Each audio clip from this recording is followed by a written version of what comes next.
SIP अभी अभी हमारी कॉलेज पूरी हुई है। शायद आपकी नई नई जॉब लगी होगी, अगर नहीं भी लगी है तो भी कई लोग बोलते हैं कि एसआईपी कर लो, इन्वेस्टमेंट कर लो, म्यूचुअल फंड सही है। तो एक्चुअली में एसआईपी क्या है? अगर आप एक बिगिनर हो तो आपके लिए परफेक्ट वीडियो है। इस वीडियो में हम जानेंगे कि एसआईपी क्या होती है, इसे कैसे की जाती है, ये काम कैसे करता है, हम हमारे पैसे कितने समय तक इसमें डाल सकते हैं, कब निकाल सकते हैं, आधे निकाल सकते हैं या नहीं, कितना रिटर्न मिलेगा, इसके फायदे क्या है, यानी कि एसआईपी की संपूर्ण नॉलेज आपको इस वीडियो में मिलेगी। तो बने रहिए, आप और मैं यानी महेश बच्चाऊ चलते हैं सुकून भरी जिंदगी की ओर। व्हाट इज एसआईपी, यानी कि एसआईपी क्या है? तो एसआईपी यानी कि सिस्टमेटिक इन्वेस्टमेंट प्लान। हम सिस्टमेटिक वे में हर महीने कुछ राशि यानी अमाउंट हर महीने हम इन्वेस्ट करते जाते हैं, इसे ही एसआईपी कहते हैं। दोस्तों, ज्यादातर लोग ऐसे समझते हैं कि म्यूचुअल फंड में ही एसआईपी होती है, लेकिन ऐसा नहीं है। अगर आप पीपीएफ में रेगुलर डाल रहे हो तो उसे भी एसआईपी कहते हैं। अगर आप कोई शेयर भी हर महीने ले रहे हो तो उसे भी एसआईपी कह सकते हैं। इवन जो आप आरडी करते हो वो भी एक प्रकार की एसआईपी ही है। तो इन शॉर्ट सिंपल लैंग्वेज में इसे एसआईपी कहते हैं कि हर महीने हमें कुछ अमाउंट हर महीने डालनी है सिस्टमेटिक वे में। यह काम कैसे करता है? तो देखिए दोस्तों, जब भी आप म्यूचुअल फंड में इन्वेस्ट करते हो तो आप इनडायरेक्टली शेयर मार्केट में ही इन्वेस्ट कर रहे होते हो। हम जैसे बिगिनरों को हम डायरेक्ट शेयर मार्केट में कौन सा शेयर लेना चाहिए, कौन सी कंपनी अच्छी है, उसका मैनेजमेंट अच्छा है क्या नहीं, उसमें आगे फ्यूचर में ग्रोथ है या नहीं, ये सारी झंझटों हमें नहीं पता, इसलिए हम डायरेक्टली शेयर मार्केट में इन्वेस्ट नहीं कर सकते और करना भी नहीं चाहिए। तो यहाँ पे रोल आता है म्यूचुअल फंड का। म्यूचुअल फंड क्या करती है? वो हमारे और शेयर मार्केट के बीच में आ जाती है और वहां पे एक्सपर्ट मैनेजर्स होते हैं जिनका पूरे दिन यही काम होता है कि कौन सा शेयर लेना चाहिए, कौन सी कंपनी में पैसे डालने चाहिए, कहाँ से निकालने चाहिए। तो ये सारा काम हमारे बिहाफ में वह मैनेजर करता है। ठीक है, तो अब हम समझते हैं कि जब हम इन्वेस्टमेंट करते हैं तो काम कैसे करता है। मान लीजिए कि आप 1000 की एसआईपी हर महीने करते हैं, तो म्यूचुअल फंड कंपनी वो उसके शेयर खरीद लेता है और आपको उसके बदले में यूनिट्स मिलते हैं। तो यूनिट्स के जो प्राइस होते हैं वो हर महीने बदलते रहते हैं शेयर मार्केट की सिचुएशन के हिसाब से। फॉर एग्जाम्पल, मान लीजिए कि 1000 की आपको 20 यूनिट्स मिले, यानी कि एक यूनिट की अब एनएवी होगी 50 रुपये। तो जैसे जैसे मार्केट अप जाएगा यह एनएवी बढ़ती जाएगी। अगर यह एनएवी 50 से 100 हो गई तो आपकी जो 1000 की वैल्यू थी अब वो 2000 हो चुकी है। और इसके बदले जो म्यूचुअल फंड कंपनी है वो अपना थोड़ा सा कमीशन रख लेती है। मान लीजिए कि आप 100 रुपये अगर आपके इन्वेस्ट हो रहे होते तो वो म्यूचुअल फंड कंपनी 1 रुपया खुद रख लेती है और 99 रुपीज के इन्वेस्ट कर देती है, क्योंकि म्यूचुअल फंड कंपनी को भी मैनेजर की सैलरी देनी है, इतना इंफ्रास्ट्रक्चर खड़ा किया था उसका जो खर्च होते हैं और दूसरे कई सारे खर्च होते हैं जो उनको लगते हैं, तो वो कमीशन कर देता है। लेकिन आपको अगर शेयर मार्केट में कोई नॉलेज नहीं है और फिर भी आप इन्वेस्ट करना चाह रहे हो तो मेरे ख्याल से म्यूचुअल फंड बेस्ट वे है, क्योंकि आपको एक छोटी सी अमाउंट में आपको एक हाई प्रोफाइल मैनेजर होता है जो आपको पैसे का ख्याल रखता है। एसआईपी करते वक्त आपको कौन सी बातों का ध्यान रखना चाहिए, तो यह बहुत इंपॉर्टेंट मुद्दा है दोस्तों। तो आप ध्यान से देखिएगा, जब हम एसआईपी करते हैं तो हमें सिर्फ इन्वेस्ट नहीं करना होता, कई सारी छोटी छोटी चीजों का ध्यान रखना होता है। आजकल मार्केट में कई सारे ऐसे फ्रॉड होते हैं कि जिनकी वजह से कई लोगों के पैसे बहुत से खराब से म्यूचुअल फंड में लग जाते हैं और उनको खामियाजा फ्यूचर में भुगतना पड़ता है। तो जब भी आप एसआईपी करो तो आपको यह ध्यान में रखना चाहिए कि 2 प्रकार के प्लान होते हैं, एक होता है रेगुलर प्लान और दूसरा होता है डायरेक्ट प्लान। तो ये दोनों में डिफरेंसेस क्या है? जैसे कि मैंने आपको पहले समझाया कि जैसे कि हम 100 रुपये इन्वेस्ट करते हैं तो म्यूचुअल फंड 1 रुपया ले लेती है और 99 रुपीज आपके शेयर मार्केट में इन्वेस्ट होते हैं। तो अगर इस तरह का अगर आपको चार्जेस लगते हैं तो वो एक डायरेक्ट प्लान है जो मैं भी आपको प्रीफर करता हूँ। लेकिन जो रेगुलर प्लान होते हैं उसमें क्या आ जाता है, एक एजेंट आ जाता है। और एजेंट कौन होता है? तो हो सकता है कि किसी ने आपको रिकमेंडेड किया हो, वो बैंक के कोई पर्सन हो सकता है या आपको कोई रिलेटिव हो सकते हैं जिन्होंने कहा होगा कि आप एसआईपी कर लीजिए और आपने उनके कहने पर एसआईपी स्टार्ट कर दिए, तो इनमें एक एजेंट का रोल आ जाता है। तो होता क्या है कि जब आप 100 रुपये इन्वेस्टमेंट करते हो तो 1 रुपया एजेंट को जाता है, 1 रुपया म्यूचुअल फंड के पास जाता है और हमारे 99 रुपीज की जगह पे हमारा सिर्फ 98 रुपीज ही शेयर मार्केट में इन्वेस्ट होता है। दोस्तों, आप सोच रहे होंगे कि 1 रुपये में क्या ही फर्क पड़ता है, लेकिन नहीं, छोटे से ड्यूरेशन में शायद इतना फर्क नहीं पड़ता है। लेकिन अगर आपकी एसआईपी आप 10 साल 15 साल के लिए करते हो तो यह अमाउंट लाखों तक जाता है दोस्तों। जब हम आगे आपको मैं एग्जांपल दिखाऊंगा तो आप समझेंगे कि ये 1% की कीमत क्या होती है। डायरेक्ट और रेगुलर प्लान आपने समझ लिया, अब बारी आती है फंड सिलेक्शन की। तो बहुत सारे अलग अलग फंड्स होते हैं दोस्तों, तो फंड्स को आपको बहुत ध्यान से सिलेक्ट करना चाहिए, क्योंकि कौन सा फंड आपको ज्यादा रिटर्न देगा आप इससे ही पता कर सकते हैं। तो मैं आपको बता देता हूँ कि किस तरह के फंड्स होते हैं। उसमें से पहला फंड होता है लार्ज कैप फंड, दूसरा फंड होता है मिड कैप फंड, तीसरा फंड होता है फ्लेक्सी कैप फंड और चौथा फंड होता है स्मॉल कैप फंड। दोस्तों ये मोटा मोटी ये 4 फंड होते हैं, लेकिन इसके अलावा भी बहुत सारे टाइप्स के अलग अलग फंड है, short term ultra fund, ELSS fund, लेकिन मोटा मोटी यही 4 फंड होते हैं।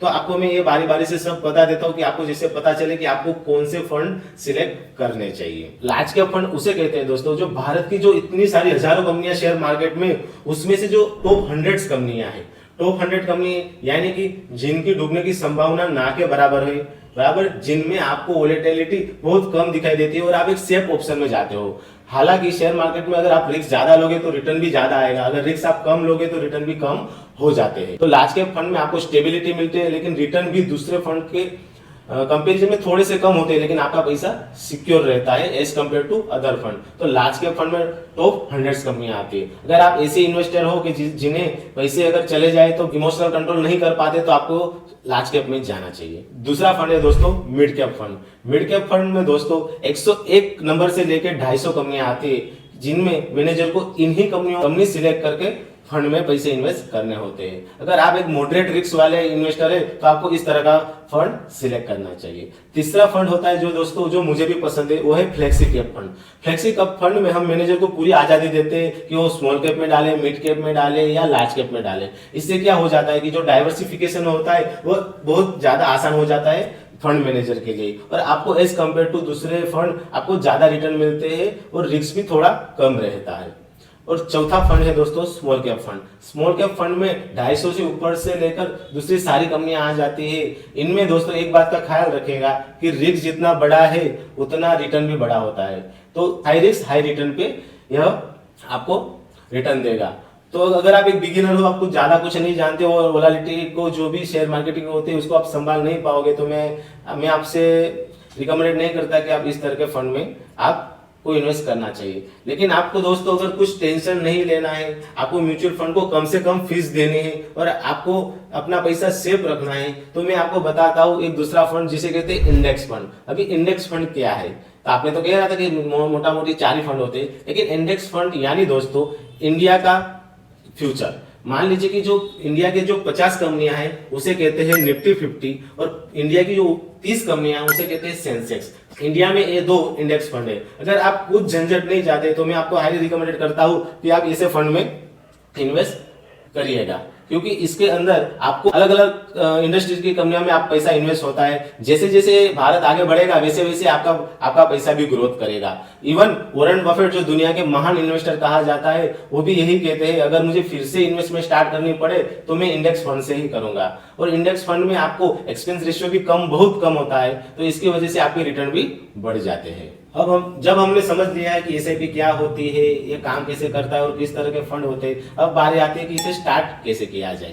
तो स्टार्ट करने के लिए दोस्तों आपको, अगर आप केवल म्यूचुअल फंड में करना चाहते हो तो आपको कोई डीमेट अकाउंट की जरूरत नहीं है। एसआईपी क्या है, वह कैसे काम करती है, किस टाइप के फंड होते हैं, कितने कौन से फंड में कितना रिस्क है, ये समझने के बाद अब बारी आती है कि इसे स्टार्ट कैसे करते हैं।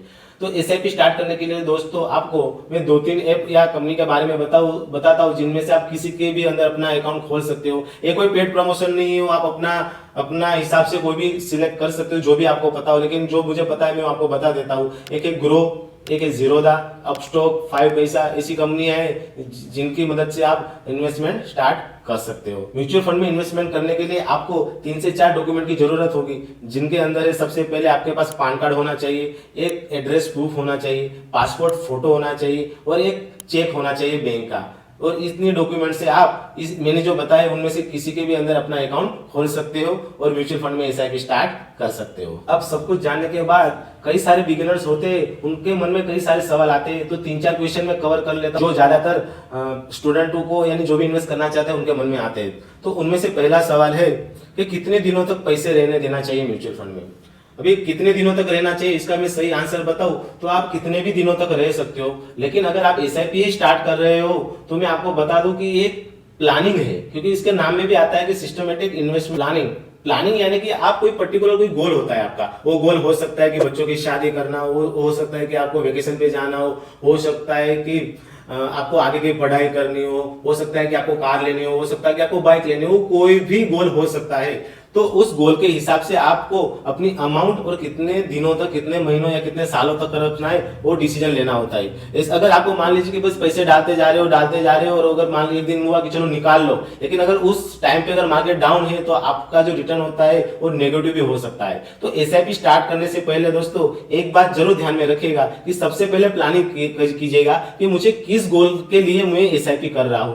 अगर मेरा गोल है कि मुझे 15 लाख रुपए चाहिए आने वाले 10 सालों में, तो उसके हिसाब से आप अमाउंट नक्की कर सकते हो, जो मैं आपको आगे बताऊंगा कि आपको किस तरह की अमाउंट आपको सिलेक्ट करनी चाहिए और ड्यूरेशन भी सिलेक्ट करनी चाहिए। तो आप कितने दिनों तक पैसे रख सकते हो, इसका अगर सच में आंसर बताओ तो कितने भी दिनों तक रह सकते हो, लेकिन जैसे मैंने बताया एक प्लानिंग करके ही एसआईपी स्टार्ट करनी चाहिए, अदरवाइज आपको इसका नेगेटिव भी रिटर्न मिल सकता है। दूसरा क्वेश्चन बहुत सारे लोग पूछते हैं दोस्तों कि अगर मैं 1-2 महीने के लिए पैसे ना डालूं तो, बहुत इंपॉर्टेंट सवाल है दोस्तों। कभी कभार हमारे लाइफ में ऐसे सिचुएशन आ जाते हैं कि हम पैसे इन्वेस्ट नहीं कर पाते, तो उस टाइम पे क्या हम 1-2 महीने के लिए स्किप कर सकते हैं? तो इसका जवाब दोस्तों ध्यान से सुनिएगा। जो भी मैं ग्रो ऐप यूज करता हूं तो उसके अंदर एक पोज का ऑप्शन है। अगर आप जाके केवल एक बटन दबा देते हो पोज एसआईपी, तो अगले 1 महीने तक वो एसआईपी पोज हो जाती है। जब आप स्टार्ट करोगे तभी वो स्टार्ट होती है। इसका बेनिफिट ये होता है दोस्तों कि आपके जो बैंक के जो चार्जेस होते हैं वो नहीं लगते। मैंने यही गलती पिछले फरवरी या मार्च में मैंने की थी कि मैंने अपनी एसआईपी पोज नहीं की थी। तो हुआ क्या था कि मेरे अकाउंट में पैसे नहीं थे लेकिन एसआईपी स्टार्ट थी, तो जब वो डिटेक्ट करने जाता है म्यूचुअल फंड पैसे, तो बैंक में पैसे नहीं होते, तो बैंक है वो हमें चार्ज लगाती है, पेनल्टी लगा देती है। तो तकरीबन 200 प्लस कुछ रुपीस थे जो मेरे कट हो गए थे पर एसआईपी। 3 एसआईपी थी तो तीनों में 200 प्लस यानी कुछ 600-700 रुपए मेरे कट हुए थे। तो अगर आपको पता है कि अगले 1 या 2 महीने तक मैं इन्वेस्ट नहीं कर पाऊंगा, तो ध्यान रखिएगा दोस्तों, आप अपनी ऐप में जाके उस एसआईपी को पॉज कीजिएगा। तीसरा क्वेश्चन है दोस्तों कि हम पैसे कब निकाल सकते हैं। तो आप म्यूचुअल फंड में कभी भी पैसे निकाल सकते हैं दोस्तों, आपको जब चाहे तब। लेकिन इससे पहले मैंने जो कहा वो बात ध्यान में रखिएगा, प्लानिंग करके इन्वेस्टमेंट कीजिए जिससे कि आपको पैसे निकालने ही ना पड़े जब तक कि आपका गोल अचीव नहीं हो जाता। सिर्फ एक बात का ध्यान रखिएगा दोस्तों, आपका ईएलएसएस फंड में अगर आपके पैसे डाले हुए हैं तो यह पैसे आप 3 साल के लिए लॉक हो जाते हैं। आप यह रकम 3 साल बाद ही निकाल पाएंगे। तो ध्यान रखिएगा कि अगर आपको अनिश्चितता है कि कब पैसे निकालने हैं तो आप ईएलएसएस फंड ना सिलेक्ट कीजिएगा। वैसे भी यह फंड वो लोग सिलेक्ट करते हैं जिनको टैक्स सेविंग करनी होती है। बिगिनर के लिए ये स्कीम बेहतर नहीं है। और एक क्वेश्चन होता है कि मैं अपनी एसआईपी स्टॉप या पॉज करवा सकता हूं, तो पॉज तो मैंने आपको पहले बता दिया। अगर आप स्टॉप करवाना चाहते हो मतलब कि आप उस फंड में से निकलना चाहते हो जिनमें आपको ऐप पे जाके रिडीम करना होता है। रिडीम यानी कि आपको पैसे निकालने हैं। मान लीजिए कि कुछ सालों तक इन्वेस्ट करने के बाद आपके 1 लाख रुपए अगर इन्वेस्ट हो चुके हैं तो आप पूरा का पूरा भी अमाउंट निकाल सकते हो, और अगर आप पार्शियली लेना चाहते हो तो वो भी आप ले सकते हो। यानी आपको केवल 50,000 की अभी नीड है तो आप 50,000 निकाल लीजिए। लेकिन याद रखिएगा दोस्तों, तब मार्केट की सिचुएशन जो होगी, जो रिटर्न आपको मिल रहा होगा वही रिटर्न आपको अपने पैसे निकालने के बाद मिलेगा। अब बात करते हैं दोस्तों इसके बेनिफिट के बारे में। दोस्तों ये वीडियो बहुत ध्यान से देखिएगा क्योंकि अब आपको पता चलेगा the magic of the SIP. क्योंकि सबसे बड़ा फायदा है कि कंपाउंडिंग इफेक्ट का। अगर आपको कंपाउंडिंग नहीं पता है दोस्तों तो पावर ऑफ द कंपाउंडिंग के बारे में मैंने पहले वीडियो बना रखा है जो मैं नीचे डिस्क्रिप्शन में और ऊपर आई बटन में भी दे दूंगा। तो आप प्लीज इस वीडियो को देखने के बाद वह वीडियो देख लीजिएगा कि पावर ऑफ द कंपाउंडिंग ये 8वां अजूबा कैसे है। तो चलिए दोस्तों मैं आपको स्क्रीन पे ले जाता हूँ। तो अब हम समझेंगे कि इसका मेन बेनिफिट क्या होता है। अगर अब कैसे आपको टाइमिंग के हिसाब से आपको रिटर्न मिलते हैं। अगर मान लीजिए अगर आप 5,000 का इन्वेस्टमेंट हर महीने करते हो और मान लीजिए कि अगर आपको 15% का रिटर्न मिलता है अगले 20 सालों के लिए, तो आपके पैसे इन्वेस्ट होते हैं 12 लाख रुपए, जबकि आपको रिटर्न मिलता है तकरीबन 64 लाख रुपए और टोटल हो जाते 75 लैक्स। हाँ दोस्तों, अगर आप केवल 5,000 रुपए भी अगर इन्वेस्टमेंट करते हो तो आपकी यह अमाउंट तो हो जाती है 75 लैक्स। हाँ दोस्तों 75 लैक्स। तो देखा कि केवल 5,000 रुपए से भी अगर आप बड़ा कॉर्पस अचीव कर सकते हो। इसे ही एसआईपी लोग कहते हैं कि करनी चाहिए होती है क्योंकि इसमें इफेक्ट आ जाता है कंपाउंडिंग का। और मैंने आपको शुरुआत में कहा था कि मैं आपको बोनस टिप्स दूंगा, तो बोनस टिप्स ये है दोस्तों, अगर आप इस रिटर्न को बढ़ाना चाहते हैं तो मैं आपको छोटी सी टिप्स देता हूँ, उसको अगर आप अप्लाई करोगे तो आपका रिटर्न कई गुना तक ज्यादा बढ़ जाएगा। तो देख लीजिए। देखिए अगर 5,000 अभी इन्वेस्ट कर पा रहे हो तो अगले आने वाले सालों में आपकी जो सैलरी होगी वो भी इंक्रीज होगी। आज अगर आप 20-25 हजार रुपये कमा रहे हो तो हो सकता है कि वो सैलरी आगे 30,000 हो, 35 हो, 40 हो। तो आपको बढ़ते हुए आपकी सैलरी के साथ ही आपको केवल 10% आपकी इनकम आपको बढ़ाना है। यानी कि अगर आप इस महीने 5,000 रुपये इन्वेस्ट कर रहे हो तो जब भी आपकी सैलरी बढ़ेगी अगले साल तो आप 5,000 न करके 10% उसे बढ़ा दे, यानी 5,500 इन्वेस्टमेंट स्टार्ट कर दीजिए। तो इसे म्यूचुअल फंड में स्टेप अप एसआईपी भी बोलते हैं या टॉप अप, ये दो नामों से जाना जाता है दोस्तों। अगर मान लीजिए आप इसी इन्वेस्टमेंट के साथ अगर 10% हर साल बढ़ा देते हो तो आप कितना रिटर्न पाते हो। चलिए दोस्तों, तो हम देखते हैं कि स्टेप अप एसआईपी के वजह से आपको कितना रिटर्न ज्यादा मिलता है। तो जैसे कि आप देख पा रहे हो दोस्तों, अगर मान लो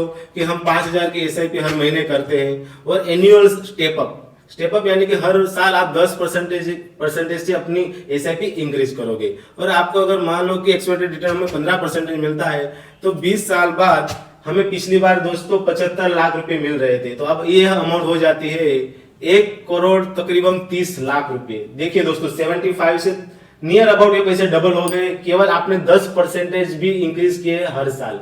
तो यही है कंपाउंडिंग का जादू दोस्तों। अगर एक छोटी सी अमाउंट भी अगर आप कंटिन्यूअसली इन्वेस्ट करते जाते हो तो वो कंपाउंडिंग होकर बहुत बड़ी अमाउंट हो जाती है। तो इसके लिए तो आपको आई बटन का वीडियो ही देखना पड़ेगा। यही था मेरा बोनस दोस्तों कि छोटी सी अमाउंट जब भी आप इंक्रीज करो तो उसके साथ आपके रिटर्न की संभावना बहुत ज्यादा बढ़ जाती है। बस दोस्तों, यही था आज का वीडियो। आशा है कि आपको एसआईपी का संपूर्ण ज्ञान मिल चुका होगा। फिर भी अगर कोई क्वेश्चन आपके बाकी रह जाते तो प्लीज मुझे कमेंट कीजिए, मैं 100% इसके आंसर दूंगा और जो भी समस्या आपको है उसके जवाब मैं आपको कमेंट में दूंगा। अगर पॉसिबल हो तो एक नया वीडियो भी बना दूंगा अगर कोई कमी इस वीडियो में रह गई होगी तो। और जाते जाते मैं आपको एक छोटा सा होमवर्क भी मैं देता हूँ दोस्तों, एक मैं नई टिप्स देता हूँ। अगर मान लीजिए 5,000 की एसआईपी आप करते हो और हर साल 10% आप इंक्रीज करते हो, लेकिन दोस्तों मैं तो आपको कहता हूँ कि जब भी आप 5,000 की एसआईपी करो, अगर मान लीजिए आपकी सैलरी 25,000 है और अगले साल वो 30,000 हो चुकी है, तो 30,000 हो चुकी है तो आपके पास 5,000 अमाउंट आए, लेकिन मैंने 10% यानी कि केवल 500 रुपये आपको बढ़ाने को लिए कहा। लेकिन अगर आप आपकी बढ़ी हुई सैलरी का 50% अगर इन्वेस्टमेंट करते हो तो आप मुझे बताइए कि आपको कितना रिटर्न मिलेगा। दोस्तों, इसे काउंट करने के लिए आप गूगल में टाइप कीजिए एसआईपी कैलकुलेटर या स्टेप अप एसआईपी कैलकुलेटर। जो भी पहली लिंक मिलेगी दोस्तों उसमें आप अमाउंट डालेगा, आपको अमाउंट डालना है, स्टेप अप अमाउंट डालना है, ठीक है। और फिर आप लास्ट में देखेगा कि यह 75 लाख से मैंने जैसे 75 लाख से 1 करोड़ 30 लाख हो चुके थे, वो अमाउंट कहाँ पहुंच जाता है आप मुझे नीचे कमेंट करके बताइए। आशा है दोस्तों कि इस वीडियो से आपको जानकारी मिली होगी। दोस्तों, अगर ये वीडियो आपको पसंद आ गया है तो प्लीज मुझे सपोर्ट कीजिए, इस वीडियो को लाइक कीजिए, शेयर कीजिए और सब्सक्राइब कर दीजिए इसी तरह के वीडियो आगे देखने के लिए। आगे दोस्तों हम 50-30-20 रूल्स ऐसे कई सारे वीडियो लाएंगे जिसकी वजह से आप अपनी पर्सनल फाइनेंस में आगे बढ़ पाएंगे और एक सुकून भरी जिंदगी की ओर आप और मैं यानी महेश बच्चाव आगे बढ़ते रहेंगे। महेश बच्चाव साइनिंग ऑफ। जय हिंद।